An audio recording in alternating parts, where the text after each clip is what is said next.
Hey guys, J-Games here again. This would be what if Yoriichi had a family. You guys hear an echo? It's because I just finished packing up my room, so there's nothing to keep the sound from echoing.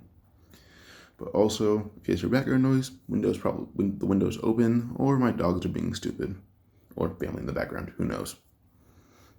But this one, well, we know Yoriichi had a family to begin with, but they had been, well, first we had his biological family, which is where he had Michikatsu / Kokushibo, and then his father, who was pretty sure just a king.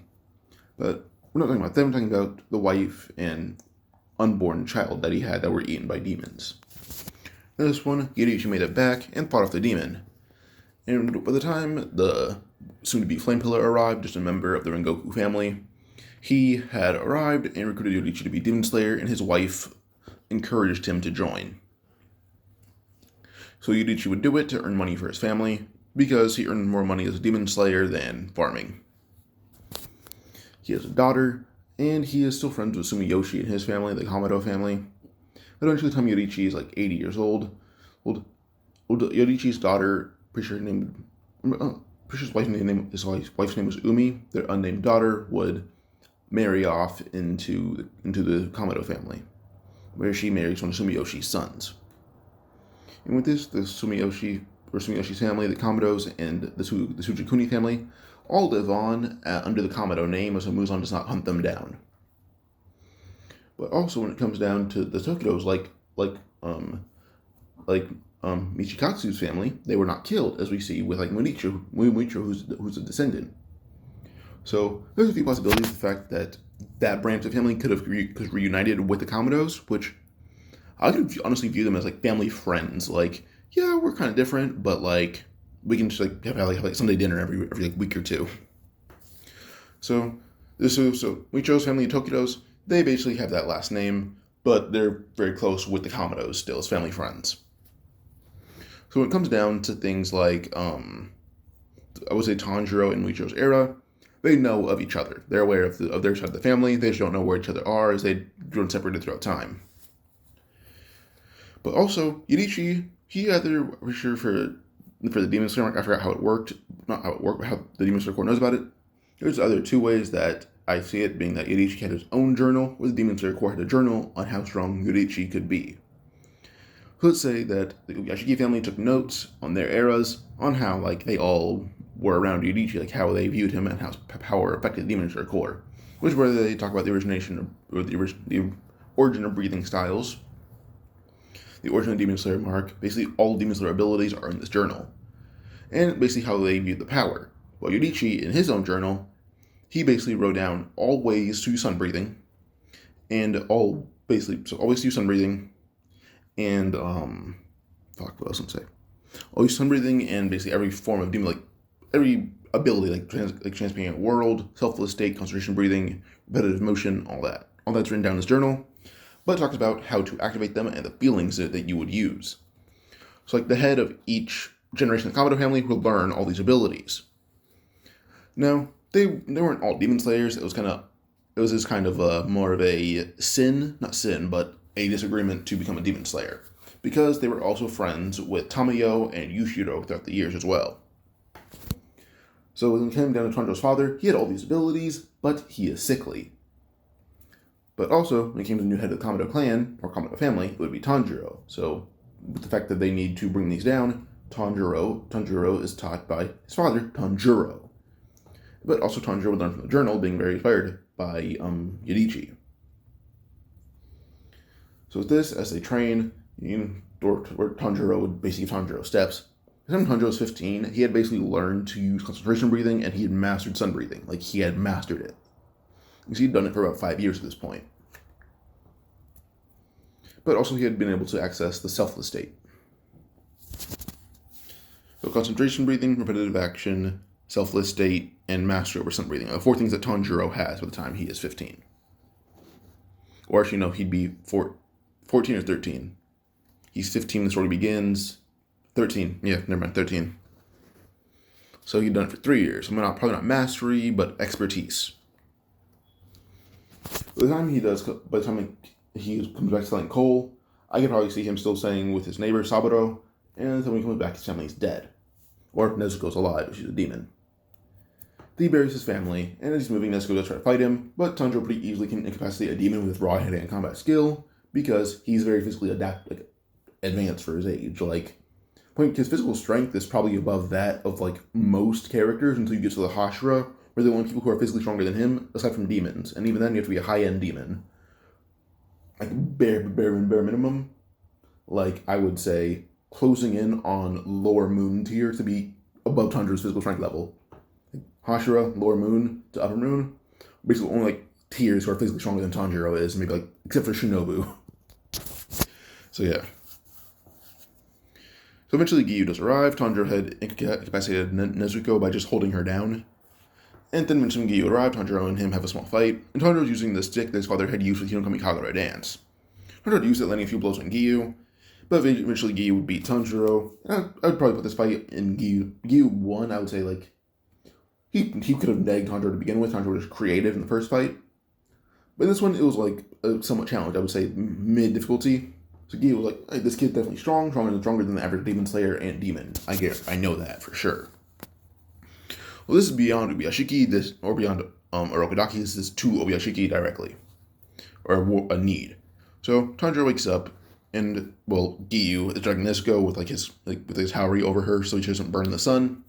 But eventually, she's able to control her size. They carry her in a basket, and Tanjiro and Giyu kind of bond, actually. When it comes down to meeting Ubiyashiki, they do have the whole trial for Nezuko, but it happens immediately. So at this point, it comes down to hey, you can become a demon slayer. The only way you're going to be allowed to live is if you guys can become demon slayers. And Tanjiro would actually talk about his family lineage, as he knows the Demon Slayer core through his book. So she mentions how about I just tell you my lineage and you let me live, because you'd be cutting off the strongest branch of the Demon Slayer core. This doesn't intrigue everyone until Tanjiro hands Ubiyashiki his journal, or Yoriichi's journal. It's worn down, but it still holds up. So with this, immediately, Moichiro hadn't recognized the journal, as he's aware of it. He's aware of its existence. His family is, or was. So immediately Moichiro walked over to Tanjiro, telling him that he's part of, the Tokido family. Tanjiro immediately bows, and everyone's oh, do you know each other? He's no, but we haven't seen each other. Well, our families haven't seen each other for years, but we're kind of distant cousins. And with this, Yashiki confirms that, saying Tanjiro is a very direct descendant to the strongest Demon Slayer ever, so he kind of has a favor to... He has almost as much authority as Yashiki himself. Now, Rengoku had heard that, probably aware of the first flame-breathing user. I would see that characters like the first flame-breathing user, Yoriichi and Michikatsu, their tales go through their family directly, very intensely, if you had paid attention closely. Now, I would say that Moichiro is not aware of Kokushibo, but Tanjiro probably is. So with this, Rengoku is probably aware of who Tanjiro could possibly be related to, being Yoriichi, so he's able to actually talk to Tanjiro on pretty good terms. As these are basically three families who have been tied to the Demon Slayer core since almost its beginning. Almost. By 500, well, not almost. Tied to the strongest era of the Demon Slayer core, aside from this one directly. So with this, when it comes down to, what they should do with Nezuko, the fact that she's a demon, but she's related to Yoriichi, they do not keep her as a hostage prison or anything like that. Ubiyashiki says, Muzan probably turned her into a demon, in fact that she could probably conquer the sun. So that they should have her train pretty intensely with characters like Yome, because big guy, strong. Nezuko can turn big, is strong too. So Nezuko trains under a lot of Hashira as well to enhance her abilities, while Tanjiro actually train very closely with Rengoku and Moichiro. But also Giyu joins in, as Tanjiro just views Giyu as his friend. So, the fact that Giyu is constantly called Tanjiro's friend does actually allow Moichiro and Rengoku to respect him a bit more often. Well, Rengoku kind of respects everyone a little bit, but he's more active in trying to be friends with Giyu, and Moichiro's I don't really care for most people here, but I notice your existence now. So Giyu has a small smile every now and then if Tanjiro talks about him. Tanjiro's view him in very high regard. Now for the time that Tanjiro would train until the final selection thing, that was about 2 years, and Tanjiro trained with Moichiro for those entire 2 years to learn sword skills. And Moichiro was a Hashira even at this time, because he'd be 12, but Moichiro would either be a high-up Demon Slayer, or he'd be a Hashira, but I don't think anyone really directly cares about that fact. But I'm assuming Muichiro would be a Hashira by now, and Tanjiro trained with him for the 2 years, and Muichiro's probably one of the more skilled Hashira swordsmanship-wise. In terms of skill, I'd probably put at the top might actually be Sanemi, as he's confirmed to kind of reinvented the way wind breathing is supposed to use. Gyomei is still in the top 5 for skill, the fact that he's just older, but also his body is like meant for stone breathing. But I'd put Muichiro in the top 5, Sanemi probably being towards the higher tiers. Pause. Okay. So by the end of 2 years, Tanjiro at this point would do the final selection, but he's actually friendly with characters like Kanao, as he'd already done the whole fate thing with her, so she doesn't use the coin. So we'd move on to the final selection, and Tanjiro is personally killing the hand demon for Giyu, because Giyu asked him to do it. So Tanjiro kills the hand demon. By the way, his hair is long, because he looks up to Yoriichi. Pause more times. Sorry. So, after final selection, Tanjiro basically killed the majority of the demons on that mountain by himself in a matter of days. Like 2 or 3 out of like a week. By the time they come down, Tanjiro is already gifted a Nichiren blade, as when it comes to like people like Genya, like one of people who was outraged by it for Zenitsu, because Zenitsu's like, he was terrified. Genya has a bit of an ego. That's why Tanjiro gets the treatment, and they simply just say, because he's a student of a Hashira. And that student is Muichiro. In reality, Tanjiro, he hasn't surpassed him, but his skill's definitely up there in comparison. I would say the only thing separating Tanjiro from Muichiro is the fact that, like, Muichiro's potential is higher, and that's about it. But Tanjiro would take his blade, and he ended up telling Genya, "You look a lot like Sanemi," as he walked by. It should make Genya kind of like freeze up and almost cry. But Kanao and Tanjiro leave, and when they returned to Demon Slayer headquarters, Nezuko came back from training, as when she was rarely ever there, the fact that Gyomei was the one who trained her the most often. But Nezuko came back looking like an active 14-year-old, not as really small. And by this point, Gyomei has confirmed that she conquered the sun, but also she sleeps. She kind of just doesn't really. How to phrase this? She learned the sleeping thing, but also the fact that she was trained so certainly by Gyomei, she doesn't really need to sleep or eat. He just needs to, bare minimum, drop a blood, and she'll survive off that for like a month. So Gyomei basically rationed her body to condition it to not need blood or just not need a lot of it. When Tanjiro heard that, kind of just pricked his finger, she licked it, and she was good for a while. Now with this, Tanjiro would also do a written test, which most Demon Slayers don't have to do. Tanjiro did it to measure his intelligence. And when he was doing it, he aced it, which got him up to basically the 1 rank below Hashira. Now that Tanjiro had that rank, he would basically still do the same missions as Canon, but... So, once Tanjiro would go on the first mission, which was like the swamp demon, where it's like the one with like 3 bodies. When that demon, Tanjiro pretty quickly, like, when he fights the first body, he cut his head off in 1 move without even trying to use a named attack. He just swung his sword and the head came off. Other 2 bodies jump out, but Nezuko kind of just burns them, which does pretty much stagger the demons. And while they're staggered, Tanjiro would just walk by them both, and with like 1 slash, 2 heads. He doesn't really need to use named attacks to kill demons like that, which is pretty surprising to that demon specifically. But then the next mission would be the Asakusa, where they meet Tamayo and Yushiro, but first, I'm pretty sure they would meet Muzan. When Tanjiro meets Muzan, Tanjiro actually keeps his long hair, so actually terrifies Muzan to his core point where he told the family we need to go fast. Like Tanjiro's face and hair triggered Muzan's PTSD. Tanjiro and Nezuko then meet Yushiro and Tamayo. Tanjiro confirms he knows who Tamayo is, pulls up the journal. She's happy that Yoriichi kept her in his thoughts. And then when we move on to the handball, or the hand-eye demon and the Tamarball demon, Tanjiro simply just tells Nezuko to handle the handball demon, or not the hand-eye demon, he'll handle the Tamarball demon. With the hand-eye demon, Nezuko pretty quickly blitz it and just kill it without really any effort. She kind of just burned it and then just kept it burning. Small demon would try to throw a ball at Tanjiro. He could just caught it and throw it back at her at like the same amount of force. And basically led to her trying to throw balls at Tanjiro. Even when she with 4 arms, Tanjiro caught and threw faster than she could react to, which kind of blew her to pieces. Then as she was falling down, we did see Tamayo try to request who sent you here. And then when she tries to say when she doesn't say that when she can't say the answer, Tanjiro cuts her head off. She's kind of struggling, like I was just now. But she doesn't really give any answer, and Tanjiro kills her. But he tells Tamio that Uyashiki has read the journal, so he knows and is well aware of their existence, and he's very welcoming to their help. Tamio would thank Tanjiro, and her and Yushiro leave, packing up their utensils and such. Next up, it was the arc where they meet Zenitsu. And they meet Zenitsu, he's aware of who Tanjiro is, and he knows what a Hashira is, and he heard that Tanjiro was sitting on a Hashira when Tanjiro got an Ichiran blade to begin with, not just collecting materials. So he gladly clings to Tanjiro's back, and Nezuko's walking in the sunlight. She can't talk, but she kind of just smiles. So no one can really tell she's a demon unless you look at her eyes, but she kind of just smiles with her eyes closed most of the time. So when they get to Kyogai in his mansion, Inosuke would get outside, call Nezuko a demon, try to kill her, and she really easily just one-taps him without any effort. But then eventually they do head into the castle, or not castle, but the house that Kyogai has.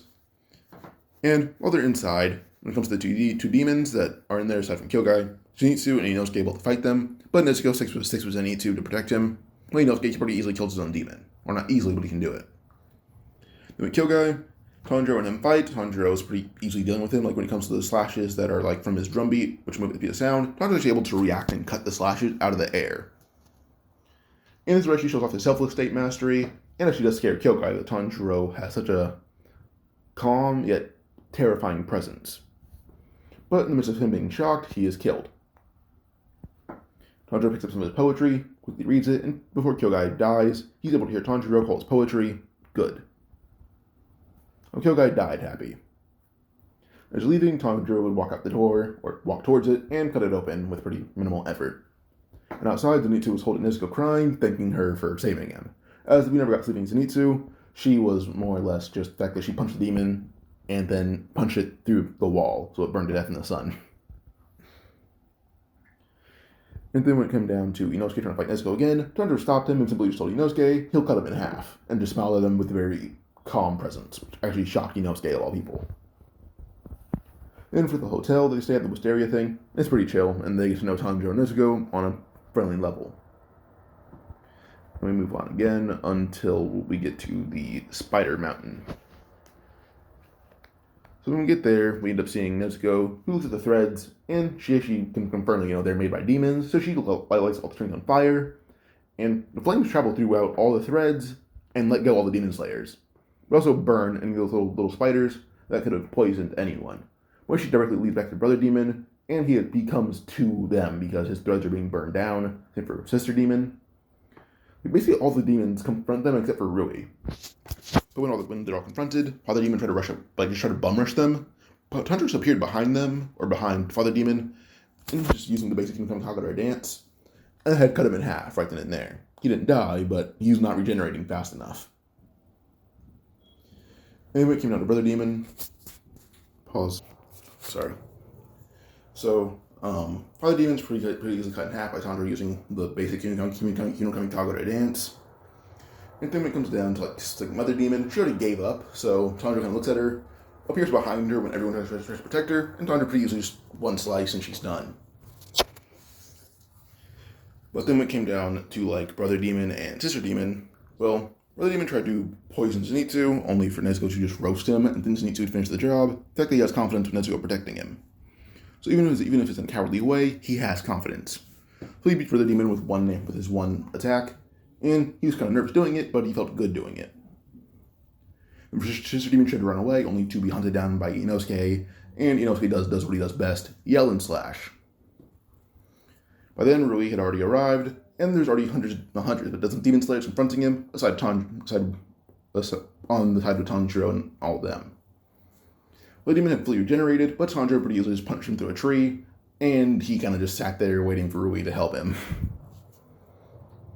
So Rui gave Father Demon more blood, making him stronger, but by the time Father Demon was roaring in power, because he's another kind of character, Tanjiro just appeared in front of him, or behind him, and one unnamed attack, and Father Demon's head came off.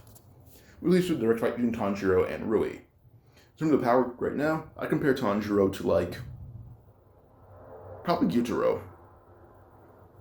So Rui's definitely not strong enough to beat Tanjiro in general, but then this is just pushing it, kind of, so that allows him to pretty easily beat Rui. Once Rui is defeated, we move on to kind of just the recovery arc, which is honestly no recovery. Everyone's fine. For this one, I would say this is just a training arc for Tanjiro to help Zenitsu and Inosuke learn concentration breathing. And rather than concentration breathing, Nezuko's learning to enhance the power of her flames by actually giving them medicinal properties, kind of. As I would say Nezuko's still affected by wisteria, but then she's able to help her flames burn through things like being poisoned by wisteria herself. She carries wisteria on her, but she can basically burn the poison from her own body. But she basically learned that her flame can cure poison, which is very effective. So, yeah. That's what actually helped enhance the potency of Shinobu's poison in general. So, yeah. And then, while Tanjiro's helping Inosuke and Zenitsu with concentration breathing, Muichiro has shown off the ability to now use Selfless State, but also the Demon Slayer mark. Tanjiro activated it one time during training, then Muichiro activated it recently while he was on a mission, and while he's kind of messing around, he activated the mark unintentionally. So this makes 2 Demon Slayers who had awakened the mark. At least from this era. But now for Mugen Train. At this point, this is with the proving mission for Tanjiro to become a Hashira, and he'd become the Sun Pillar. But at this point, characters like Giyu, who he's Tanjiro should be his successor, Tanjiro, him giving Giyu confidence allowed Giyu to not recognize himself as the Water Hashira, but he's he knows he can do it. He just needs to fix his mentality, and he knows it now. So Giyu's actively working to get himself better to be worthy of this title of Sun Pillar in a mental way, but he knows his strength is there now. We have Mugen Train. Tanjiro, Rengoku, Nezuko, Inosuke, Zenitsu. So, Tanjiro's mental state is pretty much the exact same, or dream state is the same, and when the guy looks around thinking it's peaceful, suddenly the water had burst into flames, and would feel like being on the surface of the sun. Tanjiro appeared behind the boy in his head, and Tanjiro would simply just tell him nicely, please get out. And the boy did just that, leaving Tanjiro's dream realm, and waking up his siblings, not wanting them to suffer the same fate that he just went through. So when they get up, there's dozens of demons in the train, but Inosuke and Zenitsu, now being much stronger, since they never had recovered, they trained to begin with the entire time. If anything, they're a bit stronger, probably an arc ahead in power. So they begin fighting against all the demons much more effectively. But Inosuke's on his own, but Zenitsu and Nezuko are a duo, and that gives Zenitsu a lot of confidence. So confidence plus power basically makes him as strong as he is while he's unconscious. But actually, a tiny bit faster, shockingly. It allows him to actually defeat a majority of the demons himself, while Tanjiro and Rengoku find Enmu. As they find Enmu, well, you probably see Tanjiro's blade still being broken, but Tanjiro would even use a broken part of it to pretty easily slay Enmu. And his blade broke because he wasn't being careful. He usually isn't. He doesn't really use named attacks unless he views his opponent as strong. Lord Moon 1, strong, but not as strong as Tanjiro, so no named attacks. Or he did use 1, which is the basic Kamikaze dance, or just the star slash ability. That was just him being okay, you actually can break my blade, I'll kill you pretty quickly then. Tanjiro and Goku aren't really too injured, and all Tanjiro's friends are fine.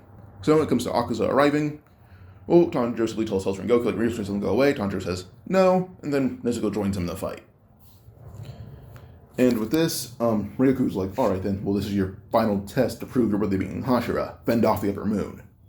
Rengoku gets in a stance, Tanjiro activates his blade, even though it's broken, and then Nezuko would just coat their blades in flames. Tanjiro's team Kagura is stronger, same for Rengoku's 9th form Rengoku. They fight Akaza pretty badly, burning him, but eventually he would beat them both, and we just try to impale Rengoku, and then Nezuko saves him. But by the time Akaza leaves, Tanjiro and Rengoku both just are coughing. They both got punched in their shit. They're alright, that was pretty powerful. Rengoku gives Tanjiro a fist bump and says, you pass, you're now the Sun Pillar. So when everyone returns, well, Tanjiro's promoted to Sun Pillar. And I would say for the entertainment district, when it comes to people being asked to go on the mission, Rengoku and Tengen are friends. I assume Rengoku would go, but also Tanjiro would probably go with him. So Tanjiro and Rengoku are going, which I think would probably be enough for this entire arc. So those 3 go on the mission. 3 Hashira are on this mission. which is spreading the numbers thin, but also literally send Zenitsu and Nezuko on one mission that's as good as like one Tengen, and that's fine. But he always needs supervision, so he's with Sanemi the entire time. But for the Entertainment District, it comes down to like what's going on. Rengoku would take the place of the two boys. Tanjiro is himself, and then Tengen is himself. Comes down to the fights. Tanjiro is fighting Gyutaro, or only fodder demons around. I forgot the majority of this arc, to be honest. When it comes to fighting Daki, well, pretty quickly, Rengoku handled that, and then Gyutaro was revealed, and then Tanjiro and Tengen arrive on the scene to fight Gyutaro with Rengoku.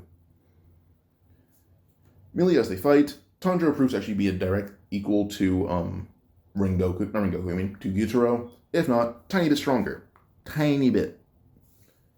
And this should just prove him to be above Tengen in some ways. Rengoku is pretty easily outclassing Daki, and somebody who says, this is a little too easy, do I have to fight her? He feels like a bit like annoyed that he's the one having to fight Daki.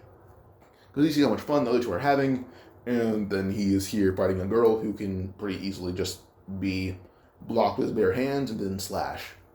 Her obi slashes can't even contend his slashes, so like, oh, I can block your slashes with my sash. No, you can't. You are too weak. Eventually, Rengoku would pretty easily kick Daki all in Gyutaro, and basically leads to a 3v2. And as they fight, well, they're all kind of fighting Daki and Gyutaro individually at the same time. But eventually, Tanjiro would use the strongest attack he knows, which I forget the name of, to be honest, but he would use it cutting through all the obi slashes, and even through some of Gyutaro's blood. When he does that, he did land 2 very big slashes, and it actually lit up his Nichiren blade, so the wounds are not healing fast enough. With these two being stunned, Rengoku and Tengen take their chances, and they sacrifice themselves a little bit, with Rengoku taking a slash to the chest and his hand, losing one of his hands. Tengen take a slash to the eye and across his back as well. But this basically kind of reversing the injuries. But Rengoku is able to decapitate Daki and then Tengen to Gyutaro. And these two pretty easily, not easily, but they killed those two moons. This ends the arc. They return, and Rengoku's asked, do you want to retire? And he says no. Tengen does the same thing, and he says no. And that's about Tanjiro, and he says he's fine. He has a few scratches that'll heal in a few days. But he did mention his blade broke when Gyutaro's thing, when his blade broke when Gyutaro kind of had this little final boom. So with this, he's brought to the Swordsman Village, where he's with Muichiro and Genya and Nezuko and Mitsuri. When it comes to the the Yoriichi puppet dummy thing, Tanjiro proves to actually not be equal in skill, but he's pretty easily able to counter all his abilities because he knows them. But actually did improve Tanjiro's skill drastically, and while him and Muichiro were training one day with Tanjiro having his blade, they both had actually clashed blades, and that lit up their Nichiren blades. They kept clashing, and they both learned to light up their blades without clashing, or by clashing, but also being able to just squeeze their blade hard enough to activate it. The point where Tanjiro and him are growing avidly, they're growing quickly while sparring, the point where they activate all the same abilities. But to each of their surprise, Tanjiro would surprise Muichiro by using a technique of misbreathing, and then Muichiro would do the first form of Hinokami Kagura. They clash, and each other's flying back, and they both kind of just laugh at that, as they both basically awaken everything except for Transparent World. Now for this arc, when it comes down to Hatengu's 4 bodies, and then his original, plus Gyoko, Muichiro can beat Gyoko a lot easier. It was already a mid to, you want to push it, high diff fight. Now it's closer to being a negative fight. Because Muichiro using Selfless State and his Demon Slayer mark, that's a pretty low bar to beat him. But Tanjiro at this point had surpassed a majority of the Hashira by fighting with Muichiro constantly, and then to activate his Demon Slayer blade, or Red Nichiren blade, on top of the Demon Slayer mark, which allows him to be above the majority of the Hashira whenever he wants to. So he's above. Mitsuri could handle 2 of the bodies of Hatengu. Tanjiro handled the majority of them by himself, and then just told Mitsuri, go find the real body. Then told Nezuko and Genya the same thing. So that they look for the original body, and they find him before he can go all out, and he is killed. Yay. So with this, there's really no big fight. It was just more I I can handle most of this, just go find the original guy. They do that, and they kill him. That easy. So with this, but at the end of it, Tanjiro and Muichiro have been acknowledged for their newfound strength. And for the Hashira training arc, well, there's Hashira training, obviously, but it's led by only Muichiro. I was wondering why. Tanjiro is being told to teach the Hashira how to awaken their marks, as he has the book that's more direct on how to help them achieve it. First Hashira to actually achieve a mark is Rengoku. Rengoku's one of the more skilled Hashira, in my opinion, so he would unlock it as well. Or unlock it first. But also when it comes to the selfless state, that's not really in Rengoku's arsenal. He would not be one to unlock it. But he would basically learn repetitive motion to activate his mark on command, but it does take a long time to do it. Behind Rengoku would be Gyomei, the fact that he's so experienced, and repetitive action helps him, the fact that he's mastered it. After him, Sanemi, then Obanai, then Mitsuri, and then finally, at the last, with less Hashira to awaken it, is Tengen. And then Giyu, then Tengen. Yeah. Now, this took about half the arc to do, so, pretty sure the arc was, 8 episodes. So, took, 4 to do this, then, the remaining 3 episodes, they train, they help Muichiro train everyone else. Then, final arc, or final episode would be the thing with Muzan. But when Muzan gets confronted by, or when Muzan confronts Yoshiki holds up a journal. It's a fake one, obviously. But he says, this journal held every secret of Yoriichi Sukekuni. Muzan tried to grab it, only for Yoshiki to say, every Hashira learned the abilities that Yoriichi spoke of in this book. Mr. Muzan being surprised, the building blew up. And then when the smoke clears, he's confronted by a marked Gyomei. Then from behind, after I mentioned Shinobu as well, she awakened her mark. I'd probably put her above Tengen and Giyu. But back to this. We end up seeing Gyomei confront Muzan, Gyomei using his mark, but also complete mastery over basically every ability, including red weapons. This is using it for a quick instant for a minute, and then he goes back to only using his mark and then dropping out of his mark state. But then more people keep jumping in to help him. Point where Muzan's being jumped and his wounds are not healing fast enough. So with this, he has to go to the Infinity Castle. But Nezuko's actually here because she's very powerful. She is a Hashira level demon. She's above basically all until it's full power Hatengu, where that's where she kind of just power stops or power cap. So yeah. Now they fall through the castle. They eventually all land. And for the fights, I would probably put against Kokushibo, I would go Giyu, Muichiro, Genya, Gyomei, Sanemi, goes to the 5, and then against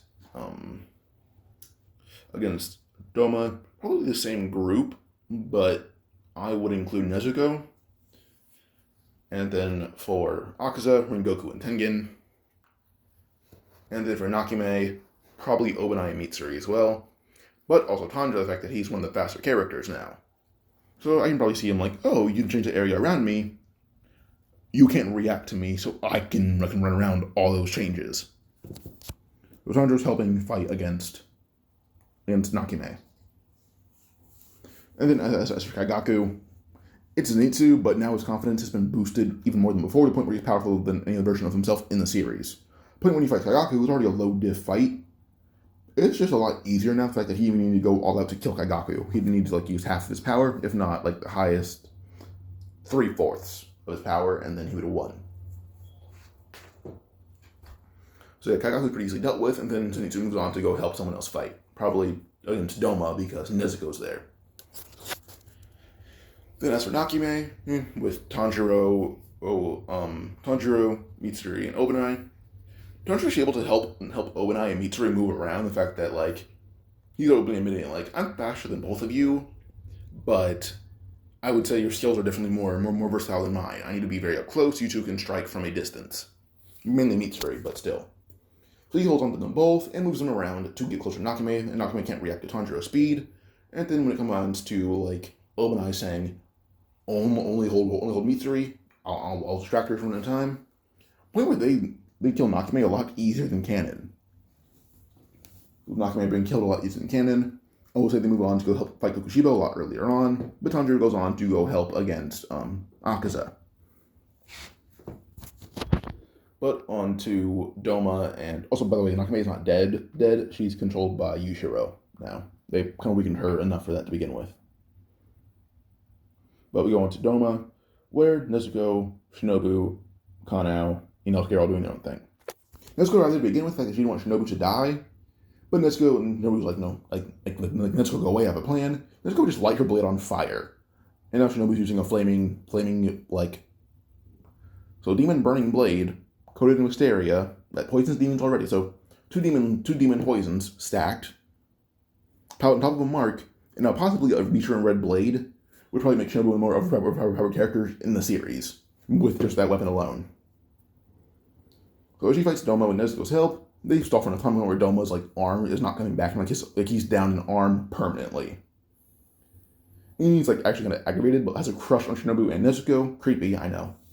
But as he's kind of gushing about them, we end up seeing Inosuke and Kanao crash in, or Kanao then Inosuke later on.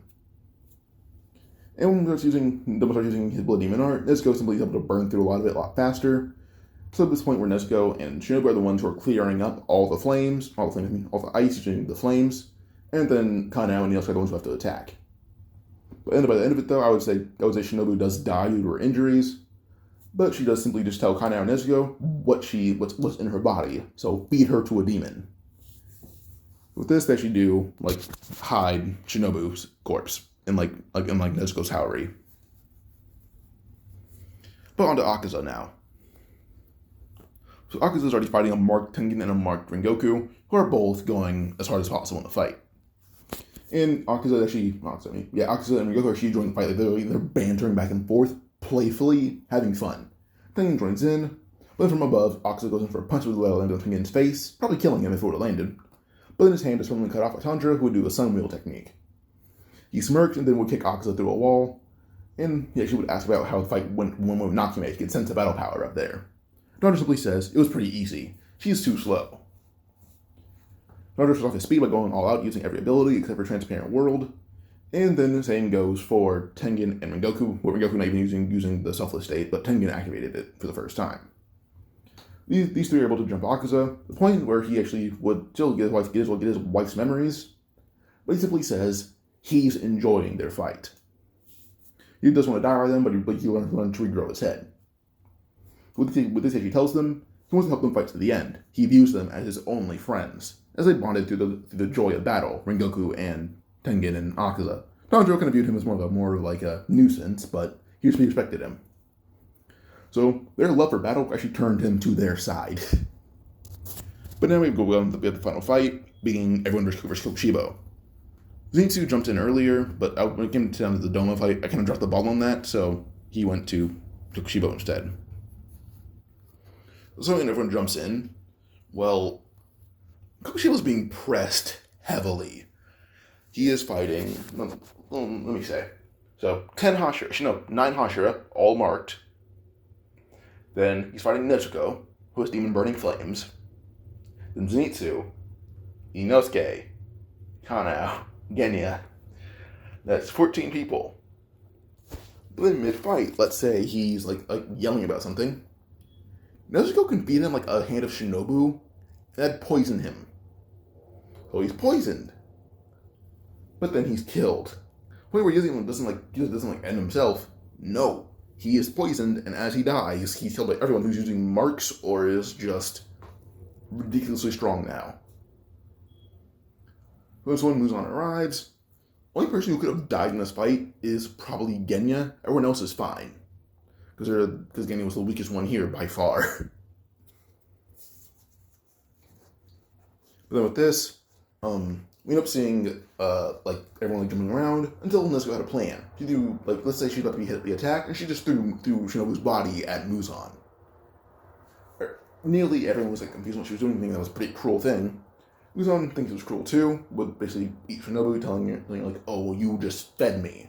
If you think that feeding was a good idea, you should have eaten her yourself. You've done her But Nezuko would speak for the first time and simply just say she has wisteria in her blood.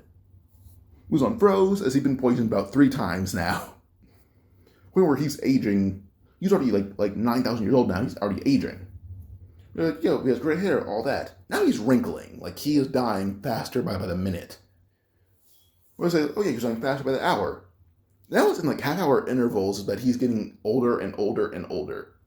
Point by the time it's like, I would say by the time everyone arrives to go get medical treatment, Muzan didn't have time to poison anyone. He wasn't aware how fast he was dying. He ate a body, was told it was poisoned, didn't feel any effects until it was too late.